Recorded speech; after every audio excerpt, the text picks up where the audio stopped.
chaîne qui vous édifie. Bien aimé, la famille n'a pas une hémorragie, il faut hémorragie et s'arrêter. Bien aimé, les Kambouana et Nyokolio. Mais faites attention, yo pour comme Bana. Si tu constates aussi qu'il y a le même problème qui a dérangé ta vie, c'est le même problème qui a touché la vie à Bana, bien aimé. Maman, tellement, arrêtez l'hémorragie. Faut tellement arrêter cette hémorragie. Tu constates que la famille n'a pas de problème, que nous surtout. Mais Bana, pour comme côté victime à problème, moi, bien aimé, lève-toi. Ce qui n'ont pas côté de la victime, c'est comme la tante qui nous a banoté. Bana oté, faut délivrer sans Zambé et apparaître dans la vie na vie à Bana o. Bien aimé, aux victimes à maloba comme au kile loba, mais maloba na moïte loba na butu. Bando qui maloka pendant la nuit, mais résister à bagissa les maka pendant la journée. Yango que notre maître Jésus dit pendant la nuit, il dans la présence de Tata et l'amour les miracles on a au salé la facilité. Cause il y a échangement spirituel et salema. Mais changement salema ni lorsque deux familles va s'aller rencontrer dans un bouton. Et hier ni ba mususu même ton mari elle est en train de souffrir de la faiblesse sexuelle terrible. L'impuissance sexuelle terrible. Or auparavant à qui bien mais lorsque il a épousé yo échange spirituel moko salemi na mutu même yo zo landanga maladie moko côté là na kata vie na yo comprendre abisika maladie wane utate comprendre que c'était pendant la nuit de diable hier à ça échange spirituel par rapport à ta vie donc à longo la bonne santé à côté sa maladie à longo la vie à côté sa instabilité bien aimé cérémonie même cérémonie sur l'autel de l'alliance, c'est ça les macalamos, c'est ça les macalabutu. Même le diable, ceux qui aligné à opérer, à placer hôtel moko la famille Nabino, ou comme une malédiction, échec, hôtel ou un ça les malabutu. Il y a un constaté dans la Bible, dans le livre Juge 6, lorsque nous avons écouté dans Gédon, pour Gédon a renversé hôtel Yabal, a bâti hôtel Yesu, et ça les malabutu, ça les malabutu. Lorsque Bandoki a sacrificateur à Bal, la mouki na tongo, va constater maintenant l'hôtel de Bal, les qui quoi renversé. Bien aimé, dans votre famille, il y a une interdiction. Dans votre famille, il y a une hôtel. Au diable à Sala, au diable à Torah, mais au convaincre non pendant la journée, au convaincre pendant la nuit. HP Media, la chaîne qui vous édifie.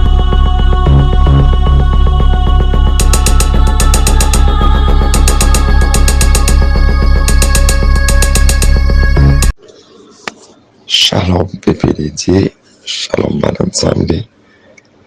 Mais partout, bonjour la Nabiso, c'est votre chaîne. Et HP Media, tout Pambo Zambé. Dans l'occasion, sali biso isusu, koya pembe la bino pour partager des révélations que Dieu nous a données.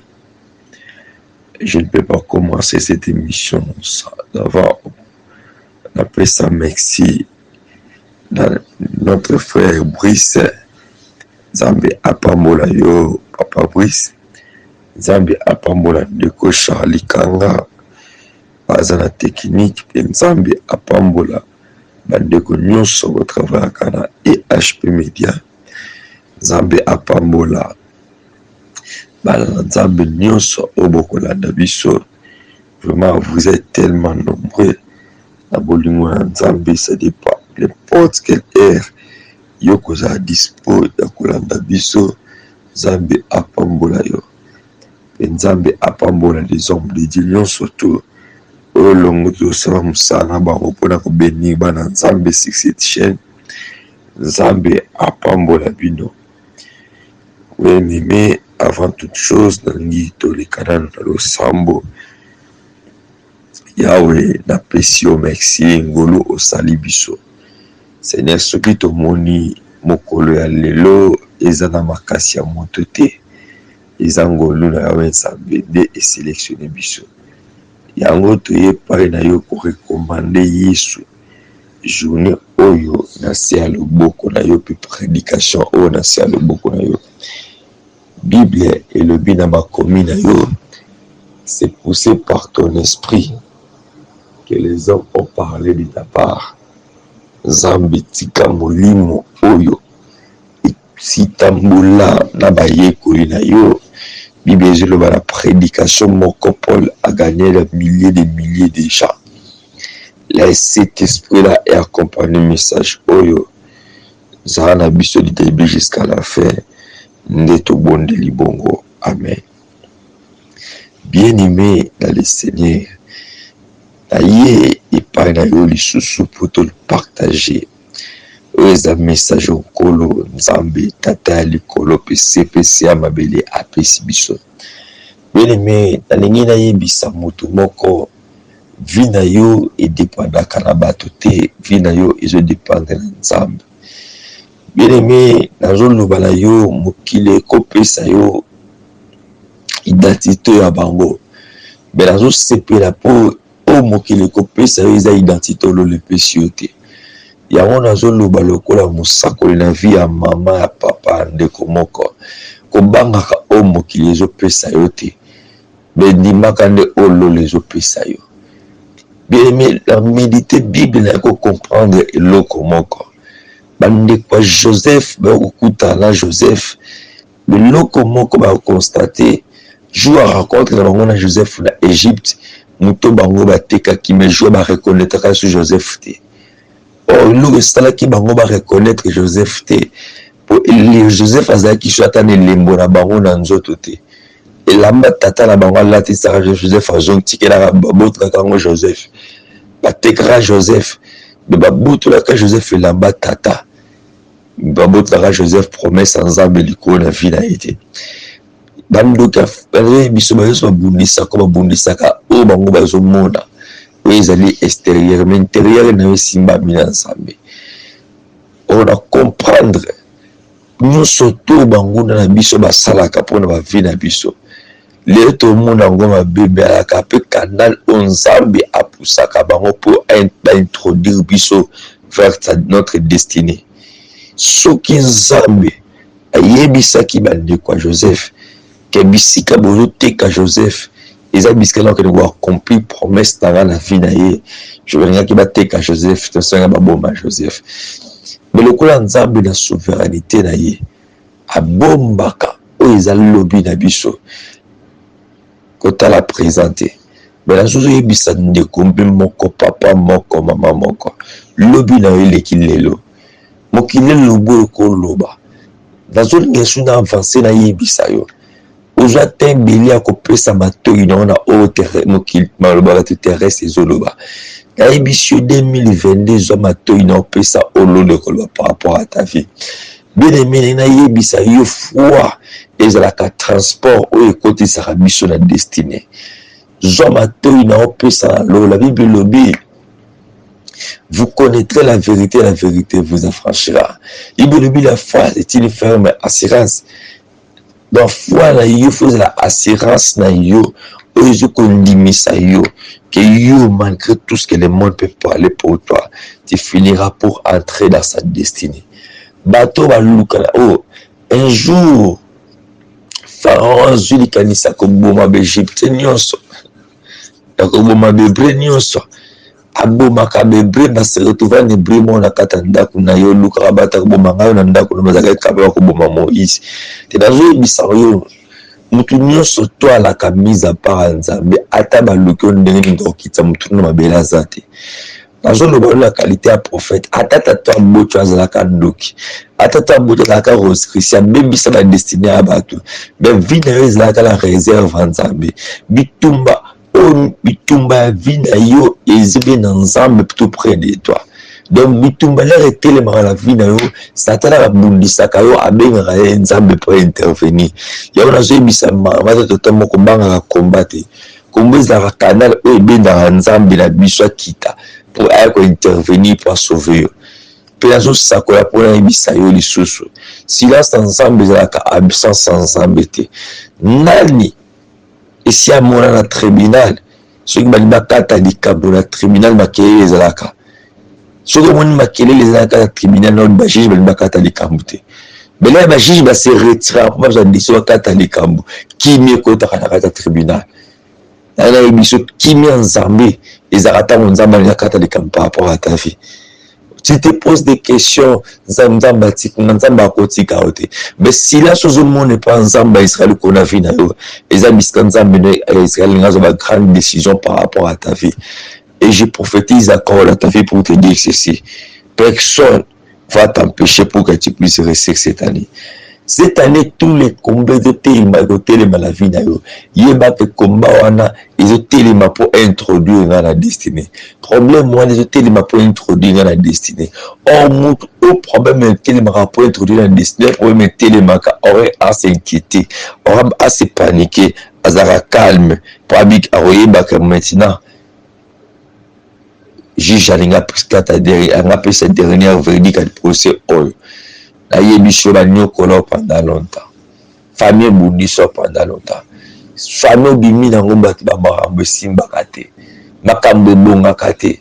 Benazo lo bana yo. Cette fois-ci, en 2022, ata na famille wana kindoki leki makasi. Na yebiso ko longa kindoki famille. Ata na famille wana interdiction moko ezala ke loba ke mutako ko afranchir ligne haute. Yo na si Angola nzambe ko afranchir ligne wana.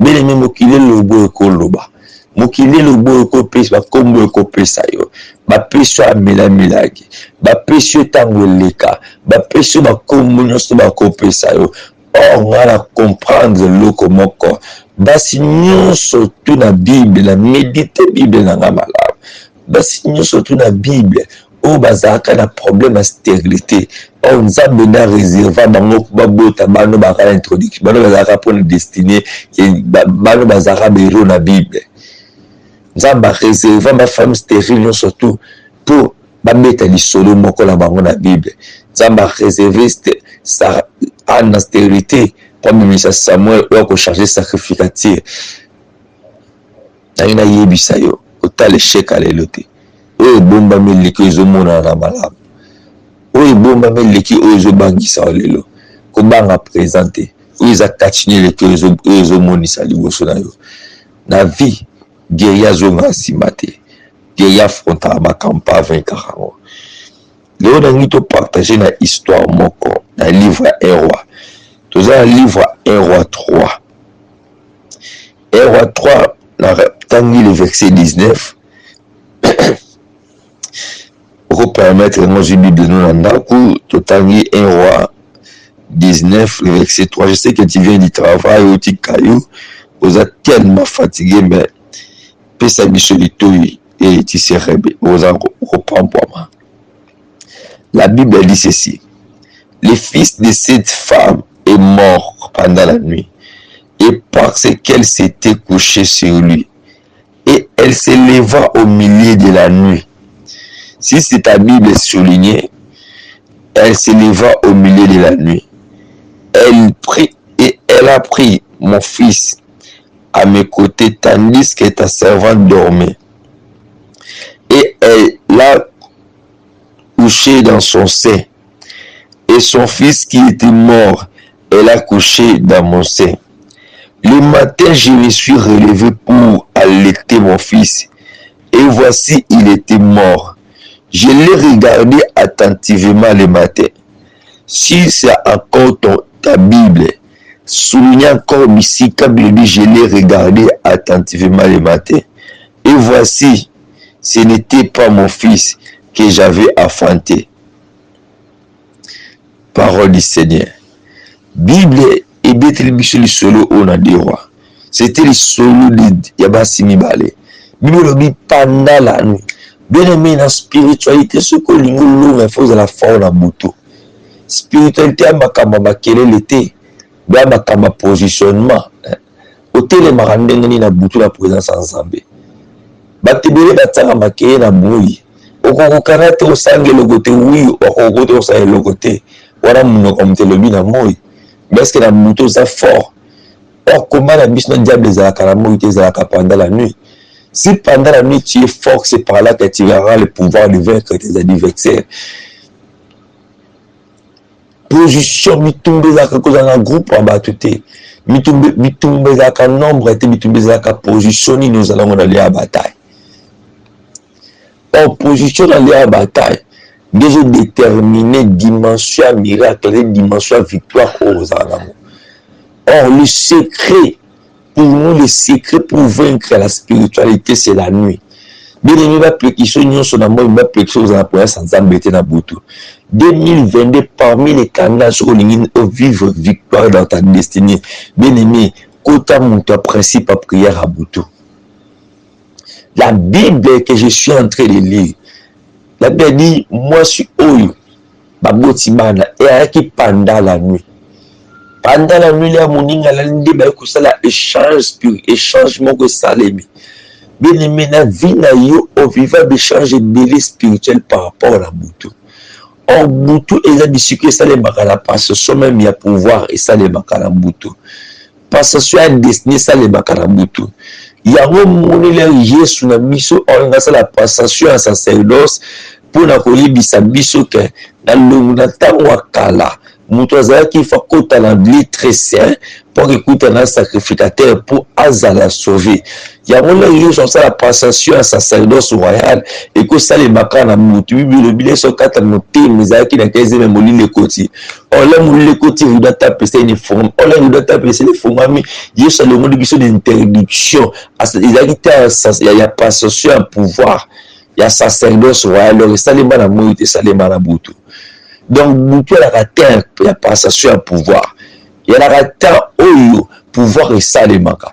Il y a un soldat le baka maintenant, c'est lui ici, il est le roi des Juifs, il est le roi des rois.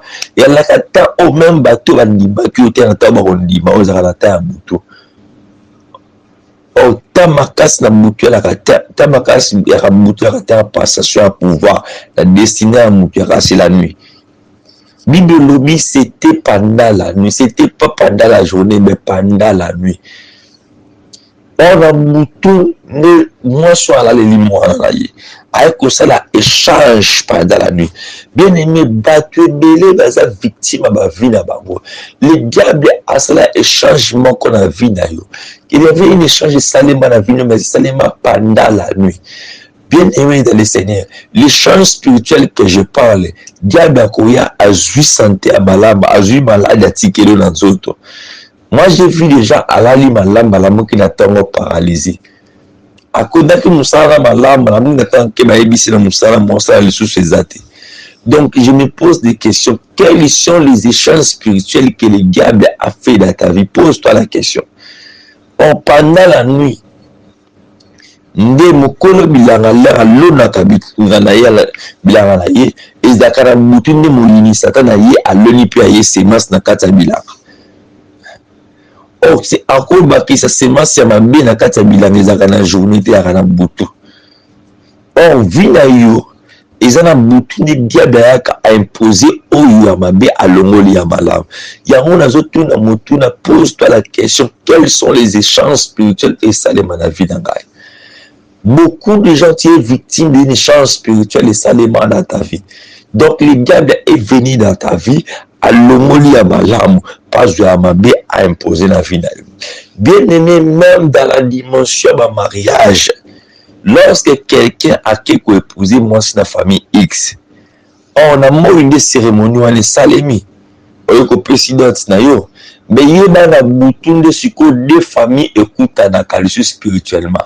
De bando qui a famille et moi ça fait un bel coup de relation bout passer la connaissance puis passer l'échange spirituel c'est pendant la nuit. Il y a moi tu vas constater depuis que tu t'es retrouvé dans cet mariage, il a même des jeunes des femmes azala qui n'a bien la bonne santé mais là quand on a katanda kwa libala akoma maladie fait akoma le maladie oh le maladie yo le maladie oh le maladie oh. Toutes ces choses de côté là, il y a la vie à cause il y a échangement spirituel et salima. Mais changement salima lorsque deux familles se rencontrent dans un route. Et il y a même ton mari, elle est en train de souffrir de la faiblesse sexuelle terrible, l'impuissance sexuelle terrible.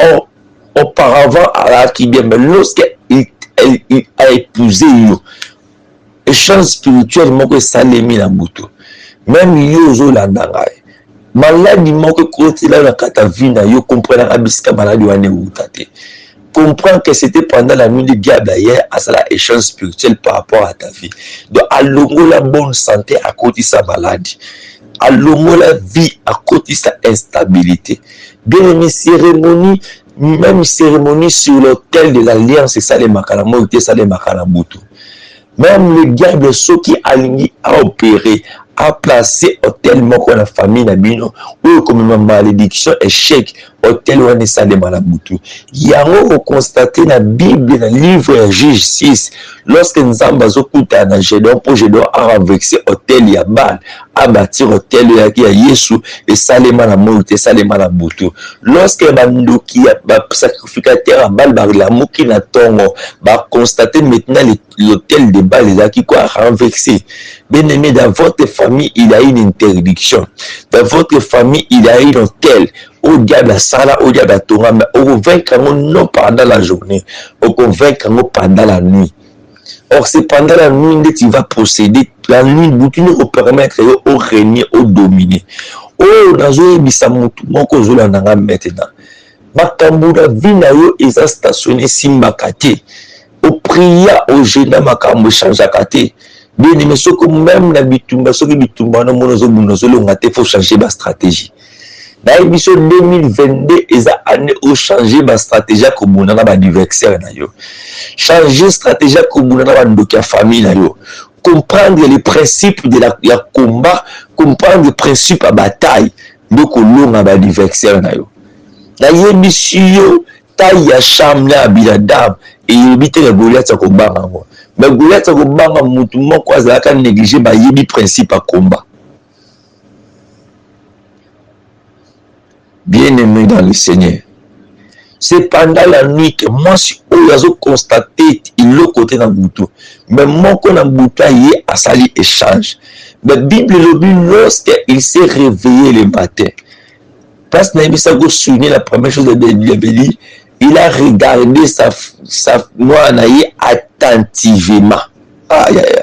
Est-ce que quelqu'un en 2022 aurait été la vie na yo pena bien? Ozomona eza makambo oza nango bosenga eza yango to yangote. Dans la vie na yo attentivement, il y a quelque chose ozo manquer la vie na yo. Ce qu'on kotali vie na yo malamu eza loko moko ozo manquer la vie na yo. Ezali loko moko ezo manqué na kati ya libota na yo. Tu as beaucoup prié. Mususu kimia la vie na yo ndezo manqué. Mususu mwana la vie na yo ndezo manqué. Mais regarde bien ta vie attentivement. Quelque chose ezo manqué la vie na yo. Loko ezo sanga na vie na yo. Nde na yo kopesa oyo yango na qualité ya prophète. Bien aimé na yo kotikela yango na 2020 na qualité ya prophète. Mais makambo ozozanga la vie na yo okozwango na moi te okozwango na butu okozwango na moi te okozwango na butu échangement que salema na famille na bino mamuso makapo ane salema ka avayo botama bien aimé je connais les familles au papa na vie na ye na kindoki na bango famille à sacrifier destiné à bana. Mais bana babota baza victime nango. Lorsque balingi baboma notre maître Jésus, Bible zolo babasi o Nicolas bezo pona babasi la Bible. Pilate a dit cet homme est innocent. Écoutez les déclarations de ya peuple o. Balobi makila mutu o ekola likolo ya biso ekope ya bana biso. Donc moi na surtout abotama na destiné lignée wana tango kaka zo botama maloba wana esani ni ya coller vie na ye donc yaki na malédiction moko evandaka nango donc famille obotami ils ont un problème moko evanda malédiction combat moko evanda mais les kaka yo botami na famille wana automatiquement lokolo bimi na famille wana maman le kabo esani ni elati yo. C'est pour ça qu'il te pose des questions. Pour la famille, même d'amis sur la famille, voilà. Pour la camarade, pour la ramos, pour la mali. oyo kondima na mariage kozali na mariage lelo moto ponaka te eza famille otobimeli soki obima na famille oyo chef coutumier azala bato nyonso babotama na famille ya bachef coutumier ezala basi ya mibali donc lignée na bino eya da lignée moko ezala sacrifié parce que dans le monde spirituel pour hériter dans sa sacrificature pour la chef coutumier il y a un impact il y a une alliance moko bato basalaka na butu on a alliance là esali magazaka na lobo par rapport à la génération qui est na sima na ye la génération qui est liboso de génération qui est na sima na ye donc na toute génération ça la sacrifier dans ces alliances. Mais lorsque génération est la senti sacrifié,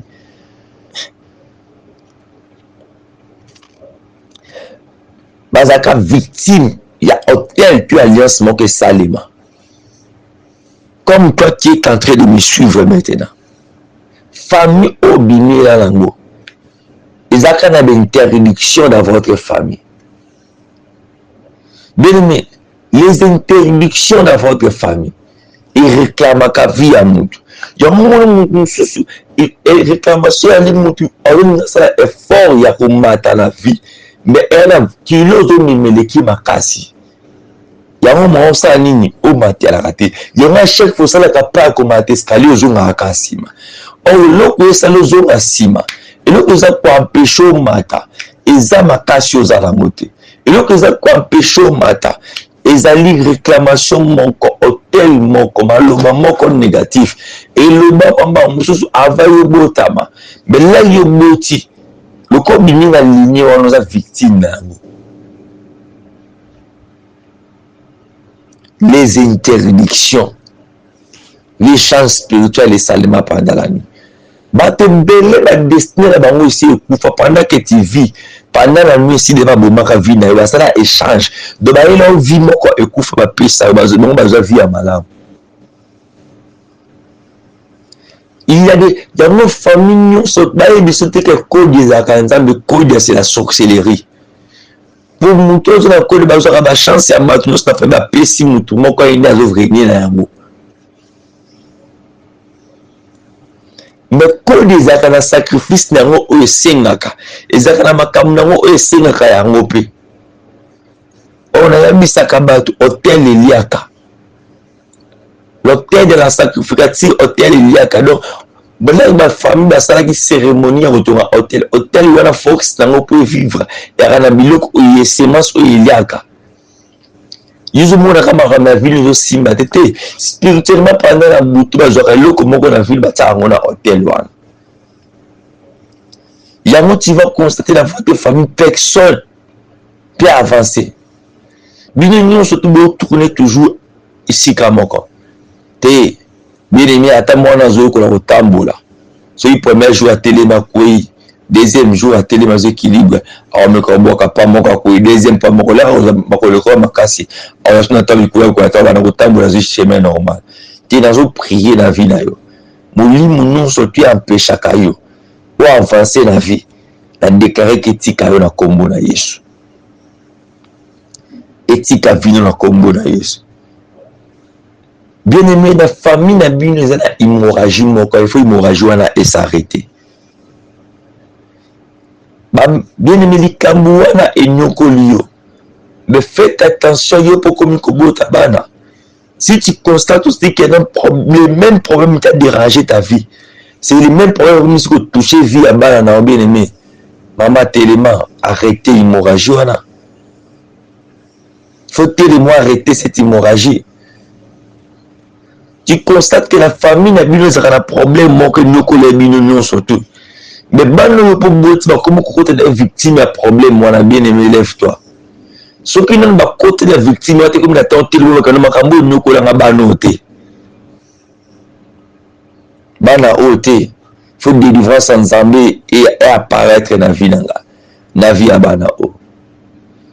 Bien aimé aux victimes à maloba moko mokile loba maloba loba na moite loba na butu. Bando ki baloka pendant la nuit. Mais résister à Bangoussa les maca pendant la journée. Yango notre maître Jésus lui dit pendant la nuit, je suis dans la présence à Tata et l'amour il est miracle on a au salé la facilité. Or Moutou ils ont la tête à tâtonnement. Yes. Or c'était pendant la nuit des disciples ba on a Yesu fantôme.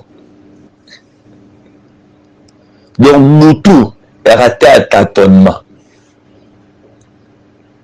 Mais il y a tant au homme spirituel, bah vendre sa royauté na bango, bah vendre sa makas na bango.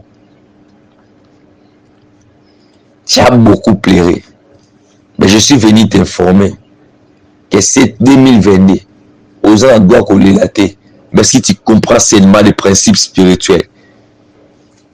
Il y a un frère, il m'a raconté, il me dit, le prophète il a posé une question mon corps. Pourquoi lorsque Bandoki a une décision comme ça, il tombe? Là, il a une décision de freiner la vie à mon tour, de destiner à mon tour. Ma caméra, je suis raté comme qui ça marque. Là, il dit, dit frère, Bandoki a l'école dans ma capacité. Mais le problème, la différence, c'est que les bango, ils principe à mon tour, ils négligent. Ils principe à sacrifice, ils négligent. Ils principe à offrande, ils négligent. Donc makambo négligaka ya makambo bandoki ba yiba fani ba principe rose christian ta formation bata maikari ba vani ba principe spirituel or biso bana nzambi to yo différence na biso bana nzambi na problème ko maîtriser ba principe spirituel 2022 nazo prier pour na nzamba sala yongolo nzamba sala yongolo ba dominer na butu te yo ndo dominer na butu Nzamba sala ongulu ba konzo na butu te ndo konza na butu. Nzamba sala ongulu échekeza la musika na yo. Il y a même des familles. Stérilité dans le quoi ligné mon quoi condamnation. Moi ça encore bota na avant mariage. Mais ce qui a kotika na mariage encore bota te. Te nous a victime échange spirituel mo salema pendant la nuit. Dans la boutique, on va destiner ma boutique dans la coffre, dans la bomba. Cette fois, j'ai regardé attentivement, j'ai compris que ce n'est pas mon fils. Mais ne mets pas la vie attentivement, tu vas constater que quelque chose ils ont manqué. Tu vas constater qu'aujourd'hui, vous allez vivre l'identité na yote. Vous allez constater qu'aujourd'hui, vivre sa identité na yote. Il y a un message Joseph moko famille. On a séparé Joseph, séparé la vie à Joseph. D'ici quand Joseph a kenda katika la bango bilamba la bango. Pour ils la destiné na été. Ezaka ba kanal onza ba lekisa kaye. Pour introduire la destinée. Pour introduire la gloire. Pour introduire la stabilité. Regarde bien ta vie attentivement. Regarde bien votre couple attentivement. Regarde ta la famille dans ma péché. Ta la ndakuno attentivement. Ta la vie à bas. Tu vas constater et l'eau comment que je zanga. Et l'eau que je zanga wana. Yango yo singa yo remplacer yango obenda yango. Mais le principe yo que je zanga wana. Cette femme. Pendant la nuit, ma PC, moi, mais la mouille n'a pas dit maintenant, attentivement, comprendre, non, c'est pas mon fils. Et on a qui bouté, ils ont raté à cantonnement. On a été à cantonnement, on a bouté, puisque au télé, on a un sacrificateur maintenant. Au télé, on va vendre ça, ma cambo, mon qui les péquis, ça, ils vendent ça. Le roi Sodome a outi mitumana Abraham. Aïbis Abraham, Abraham, donne-moi les hommes et moi, je te donnerai la richesse. C'est le livre de Genèse. Oh, on a dit à ça l'échange spirituel na Abraham. Donc Abraham a pris ça et bateau. Il a pris ça Abraham Mozui. Donc ma famille est belle to bateau abîmé là, to bimé là. Échange spirituel moi salema mais pendant la nuit. Na ina bisa mutu moko bana nyot majorité bana bande que belé. Spirituel. Ba papa mingi basa mingi na pouvoir à la deuxième république. Ba sacrifier beaucoup plus ma vie à bana na bango. Donc papa joue richesse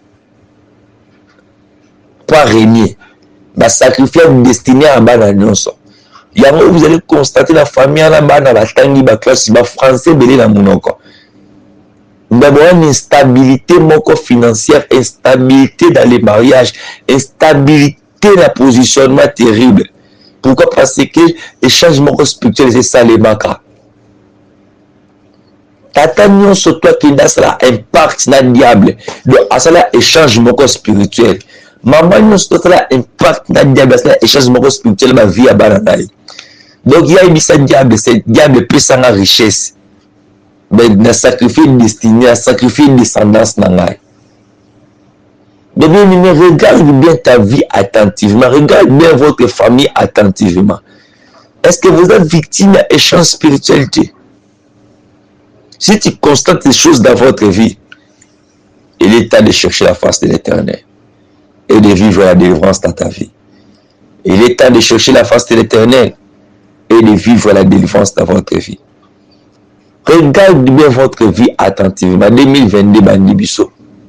Mais toi, regarde ta vie aussi attentivement. Il y a quelque chose qui manque dans la vie. Et par là, que vous trouvez délivrance dans la vie. Par là, vous trouvez victoire dans la vie. La place, lorsque tu te poses des questions, pourquoi toujours moi? Oui, c'est toujours toi parce que la canal n'a décidé à délivrer du Bota. Lorsque nous avons Koutana, je dois Zakaye Moko. Mais là, c'est pas quand j'ai Néon, la justice, l'éternel, même si j'ai dit, l'éternel est avec toi, voilà, héros. Je dois avoir le problème, je dois attendre le combat libre, je dois dire, si l'éternel est avec nous. Donc, ce qui nous a basé dans la famille, la biso, Makambo ko commandé. Donc, tout le monde qui a écouté la canal, nous avons une délivrance de la famille Mobimba. Tout le monde qui a écouté la canal, nous avons une solution de la famille Mobimba. Et ça, il y a une prédication ou enseignement pour comprendre ou réveiller de chrono monsieur la famille. Oui, c'est vraiment tout à ma vie n'a bicho attentivement marambo simbate. Que le Dieu d'Israël vous bénisse. Soyez bénis. Cette parole nous a battu pour révolter Moutoumoko. Batuni balete de Moutoumoko. Pour comprendre qu'il est temps. Que maladie oyo est incurable. Papa, maman koufa na diabète. Koko ana koufa na diabète. Na pena commis le diabétique. Koko ana koufa na maladie X. Na pena commis diabétique. Il y a même des familles, je voulais clôturer par ici. Il y a des familles, ça change la vie dans le monde spirituel. Donc il y a un âge, comme ma carte, là, on a famille. Si on a un âge, on a fait maladie. Ceux qui, chaque année, si on a 4e mois, 2e mois, il faut que la famille.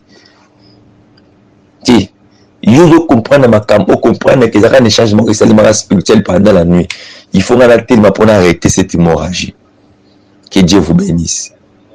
C'était votre serviteur, le prophète Berlin Lukoki, depuis Kinshasa. Sur mon compte à contact, au BT sur votre compte. Je suis sur Facebook, sur Messenger, pour tout pour soit sur Messenger. Au petit prophète Berlin Lukoki, c'est le Messenger. Tu peux m'écrire, tu attends au partager au sur là. Et sur WhatsApp, les numéros on les affichés, on a un écran. Et donc, je peux aussi vous dire, redicter le numéro. Le numéro on a les plus 243, 89, 54, 53, 5, plus 243. 89, 54, 53, 105. C'est ça notre numéro dans la contact en Wana. Benga n'importe quelle heure aux à dispo et tout attend au partager au solo là. Makamusu parce que les télévisions ont mis penangonga. Et Nzamba lola apambola biso. Nzamba pambola corps. Nzamba pambola corps de Cobris. Apambola de Charlie dans la machine, la technique, après moi, je travailler dans HP Media. Vraiment, Nzambe asala biso bola. Nzambe pa mbola pe yo disposa kitana pour la Rolanda biso. Tika molimo ya révolte. Ekota kati na yo, otelema pour luka délivrance na vie na yo pe na famille na yo. kanga miso na lingi to clôturer na prière. Nzambe topesi yo merci na ngolo sali biso. Bible ezoloba dans les détresse, il cria à l'Éternel, l'Éternel envoya sa parole. Nzambe malobo tindeli peuple oyo. Bible ezoloba encore, vous connaîtrez la vérité vous affranchira. Tika malobo tindeli peuple oyo, et puis ma solution na problème na bango. Et ma solution na difficulté na bango. Prédication au Nzambe ya ko révolter encore maman moko papa moko. Ya ko révolter ndeko moko oya rumela kitango molai na kolela. Prédication oyo introduit et la canal de délivrance ya vie na ye. Nzambe na pamboli libota na yo, na pamboli peuple na yo. Protéger biso na peuple nyonso ya Satana. Protéger biso na réclamation nyonso ya Satana. Peuple nyonso la béni financièrement, matériellement. O bazo luka bana Nzambe pesa bana. O bazo luka misala pesa misala. O bazo na problème les anximo qui Nzambe pesa kimia. Na kombo na Yesu Kristo nde tobondeli bongo. Amen. HP Media, la chaîne qui vous édifie.